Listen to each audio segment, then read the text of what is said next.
তাহলে আজকে আমরা কিছু এমন জিনিসগুলো জানবো যে জিনিসগুলো আমাদের জানা আছে অনেকের, কেন যে এটি হচ্ছে একটা ইলমি মজলিস। আমরা সবাই হাদিস কোরআনের আলো, হাদিস কোরআনের জ্ঞান এখানে আমরা চর্চা করি, তারপরেও আমাদেরকে বলতে হবে, শুনতে হবে। কেন যে আমরা পাপী, আমরা হচ্ছে আল্লাহর বান্দা। আমরা যারা 10 বছর 15 বছরে উঠতে হয়েছি, যারা এখানে ছাত্র আছে তারাও, যারা বাইরে থেকে নামাজ পড়তে এসেছেন, সালাত আদায় করতে এসেছেন তারাও, আমরা কেউ বুকে হাত রেখে এটা কথা বলতে পারবো না যে আমার কোনো পাপ নাই। কেন যে আল্লাহ রাসূল সাল্লাল্লাহু আলাইহি ওয়াসাল্লাম বলেছেন, কুল্লু বনি আদম খাত্তা ওয়া খায়রুল খাত্তাইনা আত-তাওয়াবুন। যত আদম সন্তান রয়েছে, পৃথিবীতে যত মানুষ রয়েছে, সমস্ত মানুষ হচ্ছে গুনাহগার, ক্ষতিগ্রস্তের মধ্যে। কিন্তু হ্যাঁ, ওয়া খায়রুল খাত্তাইনা আত-তাওয়াবুন, তাদের মধ্যে, ওই খাতাকারদের মধ্যে, ওই গুনাহগারদের মধ্যে সব থেকে ভালো হচ্ছে ওরাই যারা আত-তাওয়াবুন, যারা আল্লাহর কাছে তওবা করে। তাহলে আমরা এই হাদিস দ্বারা বুঝতে পারলাম যে আমরা সকলে আল্লাহর কাছে গুনাহগার। তাহলে আমাদের কি করতে হবে? আল্লাহর দিকে ফিরে যেতে হবে, আল্লাহর দিকে ধাবিত হতে হবে, আল্লাহর কাছে আমাদের যেতে হবে। সেই জন্যই যে আয়াতটি আমি সূরা তাহরিমে পাঠ করেছি, এই আয়াতের ভিতরে আল্লাহ রাব্বুল আলামিন আল্লাহর দিকে ফিরে যাওয়ার কথাই বলছেন, যেটাকে আমরা নিজের শরীয়তের ভাষায় বা শাব্দিক অর্থে যেটাকে আমরা প্রচলিত ভাষায় বলে থাকি তওবা, ইস্তিগফার। এটাই হচ্ছে আল্লাহর দিকে আর রুজুউ ইলাল্লাহ, আল্লাহর দিকে ফিরে যাওয়া। কেন? আমি কিছু আগে বললাম যে আমরা মানুষ, আমাদের গুনাহ অনেক। আমরা বসে আছি 2-4 জন মিলে, আল্লাহ আমাদেরকে মুখ দিয়েছেন, জবান দিয়েছেন।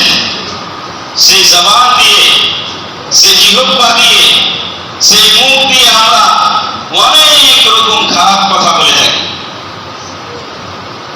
সে বড় মাওলানারাই হোক, কিংবা গ্রামের বড় সরকারেরাই হোক, কিংবা মাদ্রাসায় যারা লেখাপড়া করে তারাই হোক, আমরা আমাদের মুখ দিয়ে এমন কথাগুলো উচ্চারণ করে থাকি, এমন কথা বলে থাকি যে এই কথাগুলো আমরা ধ্যান দিই, যেটা এত বড় কথা হতে পারে। আমরা চোখ দিয়ে এমন জিনিসগুলো দেখি, যে জিনিসগুলো আমরা ভ্রুক্ষেপে দিচ্ছি না যে এটা গুনাহ হয়ে যাবে, কিন্তু হাকিকাতে বা সত্যি কথা বলতে গেলে এটি অবশ্যই গুনাহর কাজ। তাহলে গুনাহ যখন আমার দ্বারাই হচ্ছে, তখন আমাকে ফিরে যেতে হবে আল্লাহর কাছে। তাই আল্লাহ রাব্বুল আলামিন বলছেন, ইয়া আইয়ুহাল্লাযীনা আমানু তুবু ইলাল্লাহি তাওবাতান নাসুহা। কাকে বলছেন আল্লাহ? কাফেরদেরকে না, মুনাফিকদেরকে না, মুশরিকদেরকে না। কাকে বলছেন? আমানু, যারা ঈমান এনেছে তাদেরকেই বলছেন আল্লাহ রাব্বুল আলামিন, তুবু ইলাল্লাহ, তোমরা আল্লাহর দিকে ধাবিত হও, আল্লাহর কাছে তোমরা তওবা করো। তাওবাতান নাসুহা, খালিস তওবা করতে হবে তোমাদের, ইখলাসের সাথে তওবা করতে হবে। এখান থেকেই তওবার যে শর্তগুলো রয়েছে, সেই শর্তগুলো প্রমাণিত হয় যে আমরা যদি তওবা করি আল্লাহর কাছে, তাহলে আমাদের প্রথমত ইখলাস থাকতে হবে। কেন? আমরা জানি যে যেকোনো ইবাদত ইন্নামাল আমালু বিন্নিয়াত। আমরা যখন হাদিস পড়াই, ছেলেরা যখন হাদিস ছাত্ররা পড়ে, বুখারীর সর্বপ্রথম হাদিস এটাই, ইন্নামাল আমালু বিন্নিয়াত।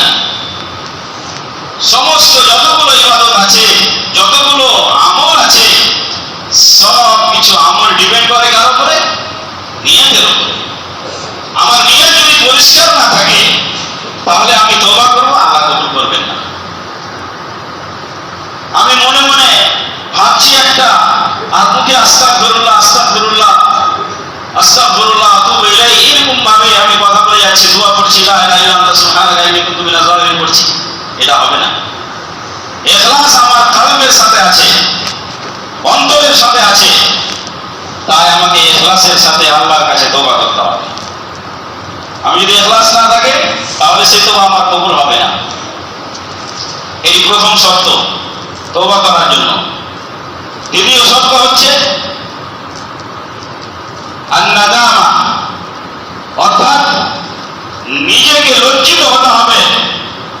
আমি যে গুনাহ করেছি সেই গুনাহের কারণে আমি যখন আল্লাহর কাছে যাব, আল্লাহর দিকে অগ্রসর হব, তখন আমাকে মাথাটাকে নিচু করে যেতে হবে।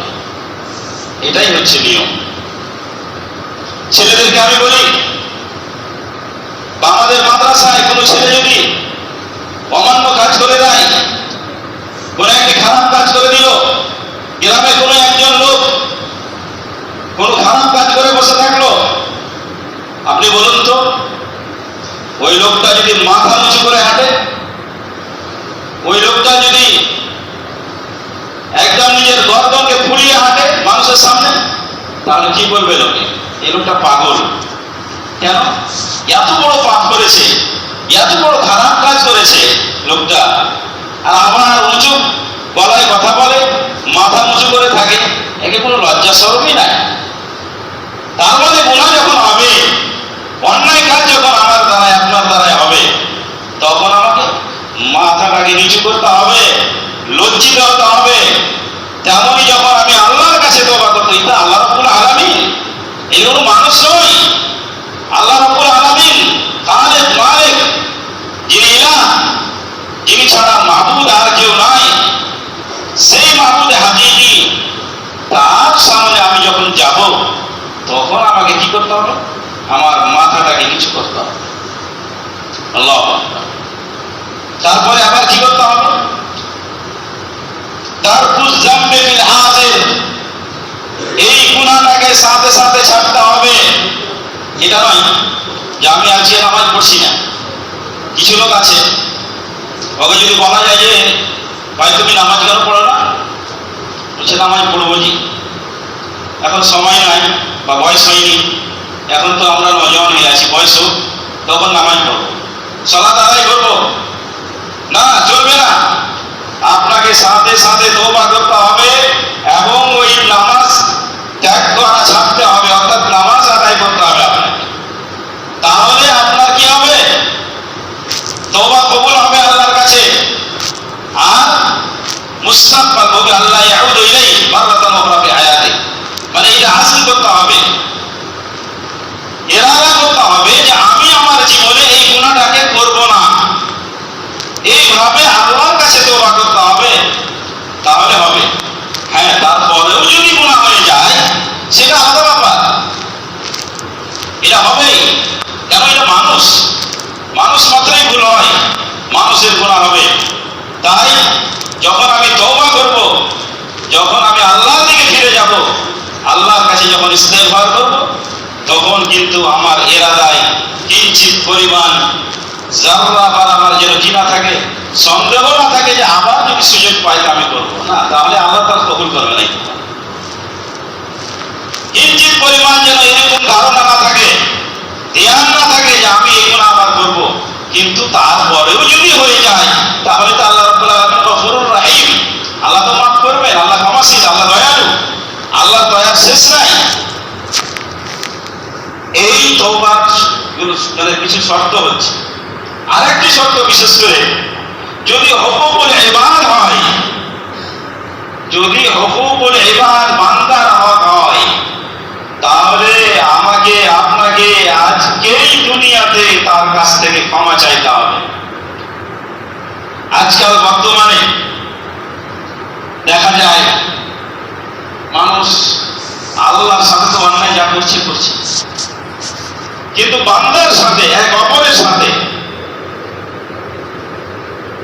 যখন ব্যবহার করে, আচরণ করে, সেই ব্যবহারের মাধ্যমে, কথার মাধ্যমে, তার আচরণের আখলাকের মাধ্যমে, চরিত্রের মাধ্যমে তার পড়োশি, তার ভাই, তার আত্মীয় স্বজন, তার গ্রামবাসী অনেক কষ্ট পেয়ে থাকে।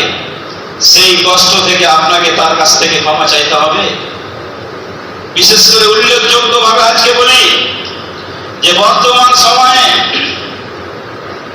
আমাদের বিশেষ করে বাইরের রাষ্ট্রে বা বাইরের রাজ্যে কি হচ্ছে জানি না, কিন্তু আমাদের পশ্চিম বাংলার কথা বলছি, সব জায়গাতে জমি জায়গা নিয়ে বেশি ঝগড়া। কেন? জমি 50 বছর আগে তার দাদা বিক্রি করে চলে গেছে, আর আজকে বলছে আমার নামে রেকর্ড আছে। এই জমি তখন কি করছে, তার পোতারা আবার এই জমির মূল্য নিয়ে নিল। জবরদস্তি আপনি হুকুকুল ইবাদ আর বান্দার হক খাচ্ছেন এখানে। তার সাথে অন্যায় ভাবে মারামারি করলো, তার গায়ের জোর আছে বলে তার আল দাবিয়ে নিল, আধবালি মানে আধা হাত কিংবা এক হাত বা যা যতখানি ওর ক্ষমতা আছে ততখানি প্রয়োগ করে থাকলো। আল্লাহ, এই হুকুকুল ইবাদ যদি হয় তাহলে আপনাকে সেই বান্দার কাছে গিয়ে ক্ষমা চাইতে হবে, না হলে আল্লাহ রাব্বুল আলামিন আপনার তওবা গ্রহণ করবেন না। আপনাকে ওই বান্দার কাছে ক্ষমা চাইতে হবে। তাই যদি কেউ এরকম করে থাকেন, ক্ষমা চেয়ে নেবেন আজকেই, যে এই খুতবা শোনার পরে কিয়ামতের দিন আপনার জন্য আসান মনে করছেন নাকি? কিয়ামতের দিনটা মানুষ মনে হয় খুব সহজ মনে হচ্ছে না, কখনো ভাববেন না।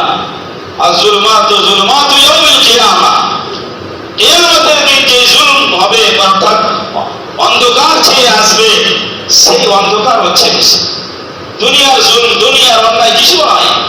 কিন্তু আখিরাত যেদিন হবে, কিয়ামত যেদিন হবে, সেদিন আপনি কোথায় যাবেন আপনি দিশা পাবেন না। ইয়াউমা ইয়াফিরুল মারউ মিন আখিহি, এই আয়াতগুলো আপনি যদি পড়েন, কোরআনের আয়াতগুলো বাংলাতে পড়তে শিখেন, তরজমাগুলো বুঝেন, তাহলে আপনার দ্বারাই নিশ্চয় অন্যায় কম হবে। এই তওবা আমাদেরকে আল্লাহর কাছে ফিরে যেতে হবে, তাহলে আল্লাহ রাব্বুল আলামিন আমাদের তওবা গ্রহণ করবে। আমি ছেলেদেরকেও বলছি, আমি নিজেকেও বলছি, আগে প্রথমে আমরা যেন এই তওবা অর্থাৎ আমাদের দ্বারা যে গুনাহগুলো হচ্ছে সেই গুনাহগুলোকে আল্লাহর সামনে তুলে ধরে আমি কি করি, আল্লাহর সামনে ক্ষমা চাই। যেগুলো কথা বললাম এই কথা অনুসারে তওবার যেগুলো শর্ত রয়েছে সেই শর্তগুলো অনুযায়ী আমরা কি করবো, আল্লাহর কাছে ক্ষমা চাই। আর একটি তওবার শর্তের মধ্যে বলা হচ্ছে যে সময় আসার আগে আগে আপনাকে ক্ষমা চাইতে হবে, তওবা করতে হবে। সময় আসার আগে আগের মানে দুই রকম, মানে এর দুটো সূরাত হচ্ছে। একটি সূরাত হচ্ছে যে আপনার মওত আসার আগে আগে ক্ষমা চাইতে হবে, এটা নয় এরপরে ক্ষমা চেয়ে নেব। আপনি জানেন আপনি কখন মরবেন? কারোর ক্ষমতা আছে বলতে পারবে? হাঁটতে হাঁটতে হঠাৎ লোকটা মরে গেল, আমি এখন বক্তব্য দিচ্ছি, খুতবা দিচ্ছি, হঠাৎ আমার কিছু হয়ে যেতে পারে, মরণ থাকতে পারে, কিছু করার নাই আমার। আশহাদু আল্লা ইলাহা ইল্লাল্লাহ ওয়া আশহাদু আন্না মুহাম্মাদার রাসূলুল্লাহ, কিছুই করার নাই। কেউ জানতে পারে না যে তার মওত তাকে কখন গ্রাস করে নেবে, কেউ বুঝতে পারে না। তো মওত আসার আগে আগে কিন্তু আপনি খবরটা ঢেলে নেবেন না যে আমার মওত আসার আগে, মওত অনেক দূরে আছে, 60 বছর বয়স হয়, 40 বছরই চলছে। খবরদার এরকম ধ্যান ধারণা যেন কাউরির না হয়। আর একটি মালামি মারবের, এটা এটাই মালামি মারবের মওত। আর একটি হচ্ছে যে কাবলা আন তাতলু আশ-শামসু মিন মাগরিবিহা, সূর্য যখন পশ্চিম দিকে উঠবে সেদিনের আগে আগে, অর্থাৎ যে সময় সে সময় যারা থাকবে তারা। কিন্তু ওটাও আপনি ভাবিয়েন না যে অনেক দূরে আছে, কিয়ামত চলে এসছে অনেক কাছে আমাদের।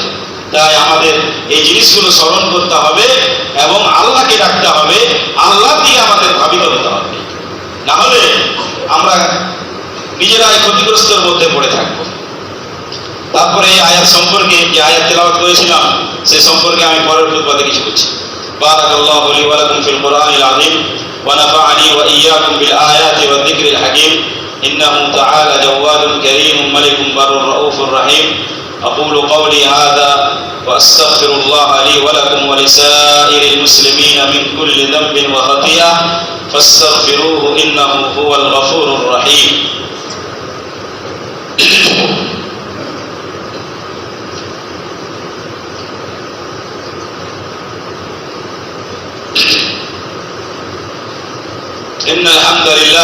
وسلام على عباده الذين اصطفى وبعد সূরা তাহরিমের যে আয়াত পাঠ করেছিলাম, ইয়া আইয়ুহাল্লাযীনা আমানু তুবু ইলাল্লাহি তাওবাতান নাসুহা, তাহলে আমাদের খালিস তওবা করতে হবে এবং তওবার যে যে শর্তগুলো ছিল সেই শর্তগুলো বললাম। তাহলে কি হবে? আমরা যদি তওবা করি তাহলে কি হবে? আসা রাব্বুকুম আন ইউকাফিরা আনকুম সাইয়্যাতিকুম, তওবার উপকারিতা হচ্ছে যে তোমার প্রভু তোমার গুনাহ খাতাকে কি করবে? ক্ষমা করে দেবে। আমরা যদি তওবা করি তাহলে এই তওবার মাধ্যমে আমাদের লাভ এটা হবে যে আমাদের গুনাহ খাতাকে আল্লাহ রাব্বুল আলামিন ক্ষমা করে দিবেন। ওয়া ইউদখিলাকুম জান্নাতিন তাজরি মিন তাহতিহা আল-আনহার, এবং গুনাহ খাতা ক্ষমা করার সাথে সাথে এমন জান্নাতে আল্লাহ প্রবেশ করাবেন, এমন জান্নাতে আল্লাহ দিবেন যে জান্নাতের নিচ দিয়ে কি নহর জারি। আল্লাহ, তাহলে তোমার কতখানি গুরুত্ব আমরা হেলাফেলা মনে করি, মনে হচ্ছে এত বড় গুরুত্ব তওবা, ইস্তেগফারের এত বড় গুরুত্ব যে আল্লাহ রাব্বুল আলামিন আমাদের পাপকে মোচন করে দিবেন, গুনাহকে ক্ষমা করে দিবেন, তার সাথে সাথে আবার জান্নাতে প্রবেশ করাবেন। সুবহানাল্লাহ, এগুলো সব আল্লাহর রহমত। আমি আপনি কেউ নিজের আমলের কারণে জান্নাতে যেতে পারবো না। আল্লাহ যদি রহম না করে, আল্লাহ যদি আমার উপরে দয়া না করে, তাহলে আমরা কেউ জান্নাতে যেতে পারবো না। আল্লাহু আকবার। ওয়া ইউদখিলাকুম জান্নাতিন তাজরি মিন তাহতিহা আল-আনহার ইয়াওমা লা ইখজিল্লাহু আন-নাবিয়্যা ওয়াল্লাযীনা আমানু মা'আহু। কোন দিনের কথা বলা হচ্ছে? জুমার দিনে, ঈদের দিনে, খুশির দিনে? না না, সেদিন এই দিনের নয়, খুব ভয়ানক দিন, কঠিন দিনের কথা বলা হচ্ছে। ইয়াওমা লা ইখজিল্লাহু আন-নাবিয়্যা ওয়াল্লাযীনা আমানু মা'আহু, যেই দিন আল্লাহ রাব্বুল আলামিন নবীকে এবং তার সাথে যারা ঈমান নিয়ে এসেছে তাদেরকে লজ্জিত করবেন না। আল্লাহ, তাদেরকে লজ্জিত করবেন না। তাহলে এই দিন হবে কঠোর দিন, যেদিন সবাই নিজে নিজে নাফসি নাফসি করবে, আয় আমি কোথায় যাব। নিজের ছাড়া অন্য কাউরের ধ্যান হবে না। সেদিনের কথা বলা হচ্ছে, অর্থাৎ কিয়ামতের দিন। এত ভয়ানক দিন। সেই দিন আল্লাহ রাব্বুল আলামিন আপনাকে ক্ষমা করে দেবেন। কিসের কারণে? এই তওবার কারণে। সেই দিন আল্লাহ রাব্বুল আলামিন আপনাকে জান্নাতে দিবেন। তারপরে নূরুহুম ইয়াসআ বাইনা আইদিহিম ওয়া বিআইমানিহিম, এমন এই মুমিনদের জন্য, নবীদের জন্য এমন নূর হবে, এমন আলো হবে, যে আলো তাদের সামনে থাকবে, তাদের ডান দিকে থাকবে। এই আলো তাদেরকে পথ দেখাবে, তোমাদেরকে নিয়ে যাবে কোথায়? জান্নাতে নিয়ে যাবে। আল্লাহু আকবার। তাহলে আমরা বুঝতে পারলাম যে আমাদেরকে তওবা করতে হবে, আল্লাহর দিকে ফিরে আসতে হবে। আর এটা কোনো নতুন বিষয় নয়, এটা অনেক পুরাতন বিষয়। যেদিন আদম আলাইহিস সালাম, আবুল বাশার, সমস্ত আমাদের যিনি পিতা ছিলেন, তার কাছ থেকে যখন ভুল হয়েছিল তখনও তিনি তওবা করেছিলেন। রব্বানা যালামনা আনফুসানা ওয়া ইল্লাম তাগফির লানা ওয়া তুব আলাইনা ইন্নাকা আনতাত তাওয়াবুর রাহিম। আল্লাহ, রব্বানা যালামনা আনফুসানা ওয়া ইল্লাম তাগফির লানা ওয়া তারহামনা লানাকুনান্না মিনাল খাসিরিন। ইয়া আল্লাহ, আমরা তো জুলুম করে বসে আছি, তুমি যদি আমার উপর রহম না করো, তুমি যদি আমার তওবা গ্রহণ না করো, তওবা কবুল না করো, তাহলে কি হবে? লানাকুনান্না মিনাল খাসিরিন, আমরা ক্ষতিগ্রস্তের মধ্যে হয়ে যাব। এটা কে বলেছিলেন? আদম আলাইহিস সালাম। এবং নূহ আলাইহিস সালাম তো ক্ষমা চেয়েছিলেন আল্লাহর কাছ থেকে। তিনি তার সন্তানকে যখন ডেকেছিলেন এবং মুসা আলাইহিস সালাম একজনকে একটা তামাচা মেরেছিলেন, থাপ্পড় মেরেছিলেন তার জন্য। এগুলো আমাদের শুধু আমাদের জন্য নয়, নবীরা ক্ষমা চেয়েছে। নবীরা যখন ক্ষমা চেয়েছে, আল্লাহ রাসূল যখন ক্ষমা চেয়েছেন, আল্লাহ রাসূল কি বলছেন? ইয়া আইয়ুহান নাস তুবু ইলাল্লাহ, মানুষ তোমরা আল্লাহর কাছে তওবা করো। ফাইন্নী আতুবু ইলাল্লাহি ফিল ইয়াউমি মিয়াতা মাররা, ওয়ানের রাওয়ায়াতে আকসার মিন 70 মাররা, যে আমি 70 বারের বেশি কিংবা 100 বার আমি দিনে আল্লাহর কাছে তওবা করছি। কে এটা? কে? যেমন তেমন মানুষ নয়, সাইয়্যিদুল আম্বিয়া ওয়াল মুরসালিন, নবীদের সরদার, রাসূলদের সরদার, তিনি বলছেন যে আমি আল্লাহর কাছে দিনে রাত্রে আমি আল্লাহর কাছে 100 বার 70 বার ক্ষমা চাইছি। আল্লাহ, তাহলে আমি আর আপনি খেদকে মরিয়ে আনবো কোনখানকার মানুষ আমরা? আর আমরা আজকে বলবো যে আমাদের গুনাহ নাই, আমরা এখানে থাকছি, কিন্তু না, আমাদের অনেক গুনাহ রয়েছে। তাই অবশেষে আল্লাহর কাছে দোয়া করি, আল্লাহ রাব্বুল আলামিন যেন আমাদের গুনাহ খাতাকে আল্লাহ মাফ করেন এবং আমরা যেন আল্লাহর দিকে ধাবিত হতে পারি, আমরা যেন আল্লাহর দিকে অগ্রসর হতে পারি। এই তৌফিক আল্লাহ রাব্বুল আলামিন যেন আমাদেরকে দান করেন এবং আল্লাহ যেন আমাদের তওবাকে ইখলাসের সাথে করার তৌফিক দান করেন এবং তওবা খালিস তওবা যেন আমরা করি, সেই তওবা যেন আল্লাহ আমাদের গ্রহণ করেন। আল্লাহুম্মা আমিন। আল্লাহুম্মা